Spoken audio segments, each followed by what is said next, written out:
마취과 선생님들, 오늘도 저희 채널을 찾아주셔서 정말 감사합니다. Thank you for joining us today on the Anesthesia and Perioperative Medicine channel. 오늘은 우리 마취통증의학과 의사들에게 정말 점점 더 중요해지고 있는 분야, 바로 완화의료에 대해 아주 깊이 있게 다뤄보려고 합니다. 사실 이 분야는요, 우리가 가진 전문성을 완전히 새로운 차원으로 확장시킬 수 있는 어쩌면 엄청난 기회를 제공하는 영역이라고 할 수 있습니다. 자, 그럼 바로 본론으로 들어가서 우리 스스로에게 한번 질문을 던져보죠. 여러분, 상상해 보세요. 완화의료를 받고 있는 말기암 환자가 있어요. 그런데 이 환자가 기계적 장폐색, 즉 메케니컬 바울 옵스트럭션으로 응급수술을 받으러 수술방에 들어왔습니다. 이럴 때 수술 전 평가에서 우리는 과연 무엇을 확인하고 또 어떤 대화를 나눠야 할까요? It's a classic complex scenario we face all the time. 이런 복잡한 상황 속에서 우리가 과연 의학적인 문제, 그러니까 환자의 혈압이나 심박수 같은 것들 뿐만 아니라 환자의 심리사회적 그리고 윤리적인 문제까지 충분히 다룰 준비가 되어 있을까요? 여기 정말 놀라운 숫자가 하나 있습니다. 바로 9%. 이게 뭘 의미하냐면요, 한 시뮬레이션 연구 결과인데요. 이 연구에서 마취과 의사들 중 단 9%만이 수술 전 평가에서 환자의 사전 의료 지시서, 다시 말해 DNR 오더에 대해 자발적으로 먼저 논의를 시작했다는 겁니다. Honestly, this statistic is quite shocking. 이 수치는 우리에게 정말 많은 것을 시사합니다. 우리가 어쩌면 놓치고 있을지도 모르는 아주 중요한 사각지대가 있다는 걸 보여주는 거죠. 다시 말해서 환자가 먼저 그 어려운 이야기를 꺼내지 않으면 우리와 환자 사이의 가장 중요한 대화가 그냥 생략될 수도 있다는 뜻입니다. 네, 그래서 오늘 이 시간에는요, 이 문제들을 아주 체계적으로 하나씩 짚어보려고 합니다. 오늘 우리가 다룰 내용의 로드맵인데요. 먼저 방금 말씀드린 수술 전 사각지대가 정확히 무엇을 의미하는지 깊이 파악해 볼 거고요. 그 다음에 많은 분들이 혼동하시는 완화의료와 호스피스의 개념적 차이를 명확하게 정리하겠습니다. 이어서 마취과 의사로서 우리가 가진 독보적인 역할, our unique role, 그리고 결정적인 순간에 꼭 필요한 의사소통 기술에 대해서도 이야기 나눌 겁니다. 그리고 마지막으로 이 모든 것들을 어떻게 우리의 일상적인 임상현장에 통합시킬 수 있을지 그 방법을 모색해 보겠습니다. 자, 그럼 첫 번째 주제입니다. 바로 수술 전 평가의 사각지대. 앞서 보여드린 9%라는 통계는요, 이게 그냥 단순히 하나의 숫자가 아닙니다. This is a powerful signal. 생명을 위협하는 질환을 가진 우리 앞에 누워있는 그 취약한 환자들의 수술 전후 관리 과정에 어쩌면 심각한 공백, 즉 갭이 존재할 수 있음을 드러내는 강력한 신호인 거죠. 이 시뮬레이션 연구를 조금만 더 자세히 들여다보면요, 흥미로운 점을 발견할 수 있어요.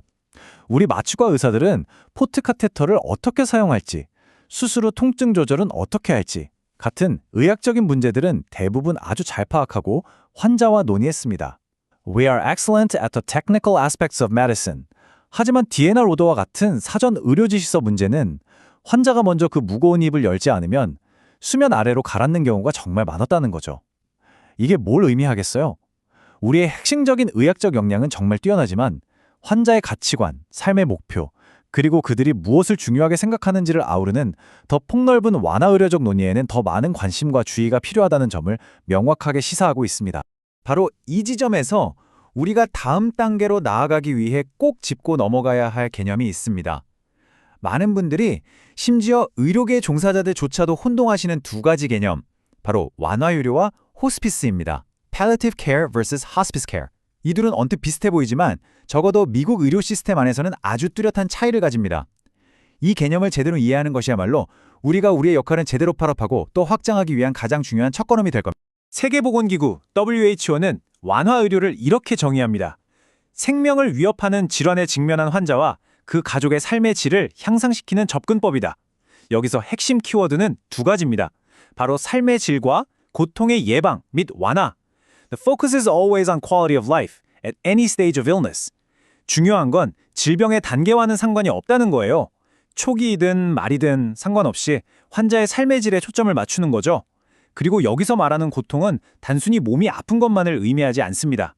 완화의료의 창시자라고 할 수 있는 시슬리 손더스가 말한 총체적 고통, 즉 total pain의 개념인데요. 신체적인 고통은 물론이고 심리사회적인 고통, 그리고 영적인 고통까지 모두 아우르는 개념입니다. 자, 이 표를 보이면 그 차이점이 정말 명확하게 보일 겁니다. 한번 같이 보실까요? 먼저 타이밍, 적용 시점입니다. 완화 의료, 즉 palliative care는 암 진단 초기처럼 질병의 모든 단계에서 시작될 수 있습니다. 그리고 가장 중요한 점은 항암 치료나 방사선 치료 같은 적극적인 완치 목적의 치료와 얼마든지 병행될 수 있다는 겁니다. It can be provided concurrently with curative therapy. 하지만 호스피스는 달라요. 보통 기대 여명이 6개월 미만으로 예상되는 환자들을 대상으로 하고 더 이상의 생명 연장 치료보다는 편안함에 초점을 맞춥니다. 장소도 완화 의료는 주로 병원이나 외래 클리닉에서 이루어지지만 호스피스는 집에서 제공되는 경우가 많죠. 이처럼 치료 철학과 적용 시점, 비용 모델까지 명확한 차이가 있습니다. 그러니까 완화 의료는 절대 치료의 포기가 아니라는 점, 오히려 진단 초기부터 환자의 삶의 질을 적극적으로 관리하는 의료 행위라는 점을 꼭 기억해야 합니다. 이제 오늘 논의에서 가장 중요한 부분으로 넘어왔습니다. 그렇다면 이 완화 의료라는 분야에서 우리 마취 통증외과 의사들이 과연 어떤 독보적인, 대체 불가능한 역할을 할 수 있는가입니다. 우리는 단순히 수술실에서 마취만 하는 사람이 아니죠. We're not just service providers. 우리는 환자의 고통을 관리하고 완화하는 데 있어서, 특히 증상 관리에 있어서는 그 누구와도 비교할 수 없는 전문가입니다. 우리의 강점, 우리의 슈퍼파워는 정말 명확합니다. 첫째, 우리는 진통제, 진정제, 근이완제 등 수많은 약물에 대한 깊고 방대한 약내학적 지식을 가지고 있습니다. 둘째, 신경차단술과 같은 다양한 중재적 시술에 대한 독보적인 전문성을 갖추고 있죠. 셋째, 수술실과 중환자실에서의 그 수많은 경험들은 복잡하고 위급한 상황에서 의사결정을 내리는 데 필요한 독특한 통찰력을 제공합니다. And finally, we are the last line of defense. 암 환자의 약 10%에서 20%가 경험하는 어떤 약물로도 조절되지 않는 난치성 통증을 관리할 수 있는 거의 유일한 최종 해결사의 역할을 할 수 있다는 겁니다. 바로 이 슬라이드가 우리의 높은 수준의 기술을 아주 잘 보여주는 예시입니다. 왼쪽 이미지는 췌장암 같은 질환으로 인한 극심한 상복부 통증에 아주 효과적인 복강신경총 차단술, 즉 시리액 플렉시스 블럭을 초음파로 보고 있는 이미지입니다. 그리고 오른쪽은 자궁경부암 등으로 인한 골반 부위 통증을 조절하는 데 쓰이는 상하복신경총 차단술 이미지죠. These ultrasound-guided procedures are incredibly powerful tools. 기존에 먹는 약이나 주사제 같은 약물 치료가 실패했을 때 우리는 이렇게 초음파를 보면서 목표 지점에 정확하고 강력한 통증 완화를 제공해서 고통 속에 있던 환자에게 새로운 희망을 줄 수 있습니다. 하지만 때로는 정말 안타깝게도 우리가 가진 모든 치료법을 동원해도 환자의 고통이 조절되지 않는 임종 직전의 상황을 마주하게 될 때가 있습니다. 바로 이때 우리는 완화적 진정, 즉 palliative sedation이라는 마지막 선택지를 신중하게 고려할 수 있습니다.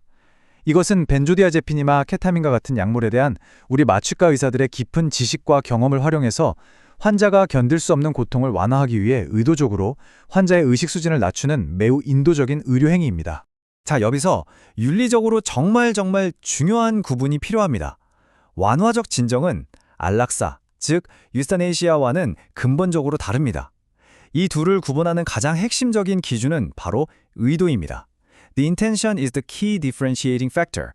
완화적 진정의 의도는 오로지 난치성 고통을 완화하는 것이고 그 과정에서 환자가 편안함을 느낄 수 있는 최소한의 약물 용량을 신중하게 적정합니다. 그 결과는 증상 완화죠. 반면에 안락사의 의도는 환자의 생명을 끝내는 것이고 그 과정에서 죽음에 이르도록 치사량을 투여합니다. 이 둘의 의도 차이를 명확하게 이해하고 설명할 수 있는 것이 우리 전문가의 윤리적 실천에서 가장 핵심적인 부분입니다. 지금까지 우리의 기술적인 전문성에 대해 이야기했다면 이제 그 기술만큼이나 어쩌면 그보다 더 중요한 능력에 대해 이야기해 볼 차례입니다. 바로 의사소통 능력입니다. Communication is a core clinical skill. 우리가 아무리 뛰어난 신경차단술 기술을 가지고 있어도 환자와 그 가족의 마음을 어루만지는 소통 능력이 없다면 반쪽짜리 의사일 뿐입니다. 특히 고위험 수술을 앞둔 환자나 그 가족과 대화할 때 우리의 역할은 정말 결정적입니다. 수술 동의서를 받을 때 우리는 종종 수술의 성공률, 합병증 같은 의학적 정보들을 나열하죠. 하지만 거기서 그치면 안 됩니다. 우리는 복잡한 의학적 정보를 환자와 가족이 진짜로 이해할 수 있는 선택지로 번역해주는 통역가의 역할을 해야 합니다. 수술의 이점과 위험, 그리고 그 누구도 장담할 수 없는 불확실한 결과에 대해 솔직하게 설명하면서 최종적인 결정 과정에서 환자 자신의 가치관이 중심이 되도록 공동 의사결정, 즉 shared decision making을 도와야 합니다. We empower patients to make choices that align with their own values.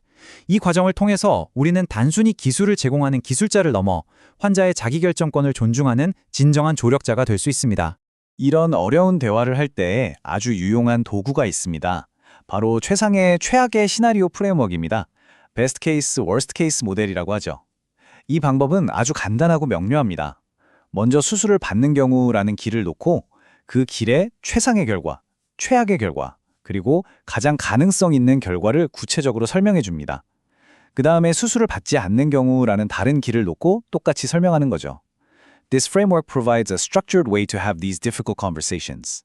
예를 들어, 수술을 받으면 최상의 경우엔 걸어서 퇴원하지만 최악의 경우엔 중환자실에 몇 주 있다가 요양병원으로 가시게 될 수 있고 가장 가능성 있는 시나리오는 재활병원에서 몇 달 고생하시는 겁니다. 이런 식으로요.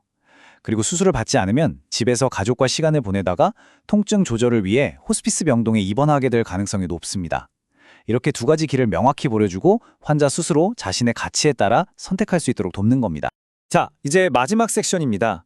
지금까지 논의한 이 모든 것들, 즉 완화의료의 개념, 우리의 역할, 그리고 소통의 기술들을 어떻게 하면 우리의 바쁜 일상적인 임상 현장에 자연스럽게 통합시킬 수 있을지 이야기하면서 마무리하겠습니다. 이것은 단순히 새로운 기술 하나를 배우는 것을 넘어서는 문제입니다. This is about a fundamental paradigm shift in how we view our patients and our role. 환자를 바라보는 우리의 관점, 즉 치료의 패러다임을 근본적으로 전환하는 과정인 거죠. 오늘 논의의 핵심 내용을 딱 3가지로 요약해드리겠습니다. 여러분의 진료에 바로 적용해 볼 수 있는 내용들입니다. 첫째, 우리의 패러다임을 확장해야 합니다. 완화의료는 임종기 돌봄만이 아니라는 점, 진단 초기부터 시작될 수 있다는 점을 꼭 기억해 주세요. 둘째, 여러분 자신의 가치를 제대로 인식해야 합니다. 통증과 각종 증상 조절에 대한 우리의 전문성이 완화의료 팀에서 얼마나 중요하고 비판적인 자산인지를 알아야 합니다. You bring a critical skill set to the table. 그리고 셋째, 의사소통 전문가가 되기 위해 노력해야 합니다. 방금 소개한 최상의 최악의 시나리오 같은 구조화된 도구를 적극적으로 활용해서 환자의 자율성을 존중하는 대화를 이끌어가야 합니다. 한 문헌에 나오는 이 인용구가 우리가 나아가야 할 방향을 정말 아름답게 보여주는 것 같습니다. 완화의료의 원칙을 체화함으로써 우리는 단순히 기술적인 마취과 의사를 넘어 환자의 마지막 존엄성까지 지키는 진정한 전인적 의사로 다시 태어날 수 있다. This quote perfectly encapsulates the potential for our specialty. 이건 그냥 좋은 말이 아니고요. 우리 직업의 의미를 한창은 높이고 매일의 고된 업무 속에서 소진되지 않고 보람을 찾을 수 있는 길이 될 수 있습니다.